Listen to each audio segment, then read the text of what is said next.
Welcome to Zooming to Webinar Success. If you're needing to plan a virtual meeting and are stuck, this series is for you. Full-time voice artist Grant Holmes is also a busy virtual meeting manager and on-screen host. Learn tips and tricks to having successful virtual meetings from step one. And now, here's your host, Grant Holmes, the Webinar Guy. Welcome to episode 25 of Zooming to Webinar Success. Hey, I'm Grant, and my clients call me the Webinar Guy. Today we're going to talk about how to mute your guests and when you should, why you should, all that kind of stuff. Last episode I talked about how to best handle hecklers. You know, those people that think your webinar or meeting is their place to grind an axe with you or your organization, or they're just being plain rude. So if you missed it, head to thewebinarguy.com and look for episode 24. Now, in that episode, I mentioned muting your audience as one strategy to abate hecklers. In Zoom, you can hold a webinar, an event, or a simple meeting. Now, in a webinar, your audience is not visible. There is no video of the audience. There is no way for them to talk. There's no mic to turn on or off. So essentially, they can only listen to your presentation. And there are times you need that option. Now, an event is a whole different animal, so we're going to ignore that, especially as the vast majority of my clients are holding simple meetings. So we'll talk about the Zoom platform meeting format. Other platforms have similar options, but I'm staying with Zoom because it simplifies things and it's kind of our platform of choice. So first, log into Zoom in your browser on your desktop. Look at your settings menu. Then look for Schedule a Meeting settings. Then look for the setting called Mute All Participants when they join a meeting. Now, their paragraph right there says, this allows you to automatically mute all participants when they join a meeting. Good, that's what we want. The host controls whether the participants can unmute themselves. Okay, that's a good control to have. You can also set this when you schedule a meeting in the meeting scheduler, the desktop version, not the browser version, under the options section. Well, you can do it in the browser version too. Hope I'm not confusing you. Under the options section in the scheduler, you may select the box to mute participants on entry. That means when they come in, they're muted. But understand this does not keep them from unmuting themselves. Note, for some of the options I'm talking about, you need to make sure you have the latest desktop or Android or whatever mobile version installed on your device to get the options. Now next, we're going to go back into that browser account, look down a little further for in-meeting or advanced settings. Then look for request permission to unmute.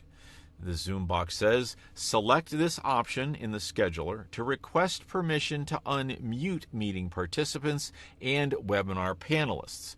Permissions, once given, will apply in all meetings scheduled by the same person. I'm not sure exactly. I think that means that once you set it, if they're scheduled by you, that's what they're going to be. So here again, make sure that you understand these settings and what they do, how they act. I mentioned last episode about having a guy unmute and spew a verbal attack at my client a while back. Now, this was because I'd allowed participants to unmute themselves.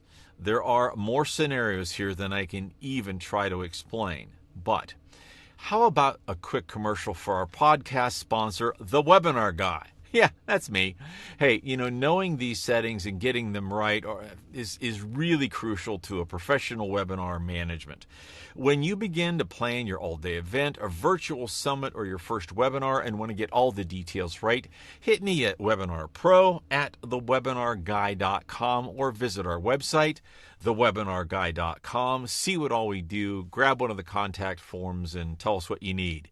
We would be honored to work with you. Thank you. All right, so why mute your audience? Well, most of you that have been listening are on a virtual call or have been on a virtual call at some point, right? And somebody's doorbell rings or somebody's smoke alarm is chirping away every 60 seconds. Could you please change your battery? They don't even hear it anymore. Now the dog barks, the parakeet squawks, kids, clueless teens, and more. Why don't you mute them? Now, here's where we have. Most of the sessions we run, we mute people on entry. We normally start sessions, think about letting people in, about 5 minutes ahead. Now, nearly every single session, somebody has to unmute and say hi. Yes, can everybody hear me? Yeah, despite the fact that the slide being shown asks people to stay muted. Some people's kids abhor silence. Now, once in a meeting, once in a while, say some or all of your audience has unmuted. Maybe you've asked them to, and at the bottom of the participants list, there is a mute all button. Or in this case of above, I go in and I mute everybody. When you click that button, you have a choice for Zoom to mute all current and new participants. It means as they join, they would get muted also. Here's the thing to double check. As you do that, there's another checkbox in that window that says allow participants to unmute themselves. If you leave that on, if you leave it checked, muting your audience can be irrelevant as they can unmute again at any time they choose. So if you click that off and your audience clicks their mic to unmute, they will get a message that says the host isn't allowing unmuting at that moment. Then, as the host, again, look in that same window for the 3-dot ellipsis to the right of mute all. There you'll note allow participants to unmute themselves is not currently checked. Makes sense since we just unchecked it. Recheck this box at any time and now participants can unmute themselves. So say you're now ready for the Q&A session, whatever, for example. Okay. After the debacle above with Mr. Important acting like a donkey's rear end, I allow the audience to unmute in chat, and I usually have a question or two at the beginning to create some involvement and community feeling. And then I'll tell them I'm muting mics for all the reasons above, and I use the mute all, blah, blah, blah. So while I'm talking, I have no interruptions. And yeah, that guy could still honk off at the beginning of the session, but I'm more casual and I'm more able to mute quickly and that point than when I'm in the middle of my scripted presentation. Now again, there are many strategies for muting and not. The type of presentation you're doing may require audience to unmute and answer questions or be involved in a discussion. Or maybe you're going to do a panel and you have 6 people on screen and they're going to unmute as they give their little part.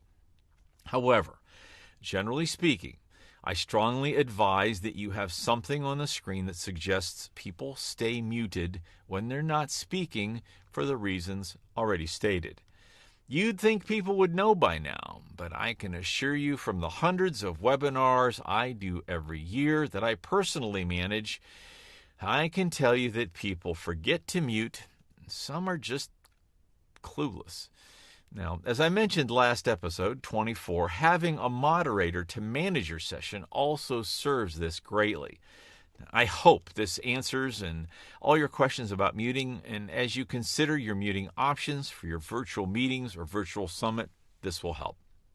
And as always, thewebinarguide.com is here to help. This series is for smaller organizations and solopreneurs that may not be tech savvy. They don't know all the steps, or they don't want to know all the steps, and that's fine. So over the series, I'm going to lead you through all the significant decisions and capabilities you'll need to Zoom to webinar success. And as always, if you need help now, don't hesitate to reach out at webinarpro@thewebinarguide.com. Thank you for watching. We'd love to hear your questions and comments, and don't forget to tell a friend. And if you're listening to the podcast audio, thanks for listening. Have a great one.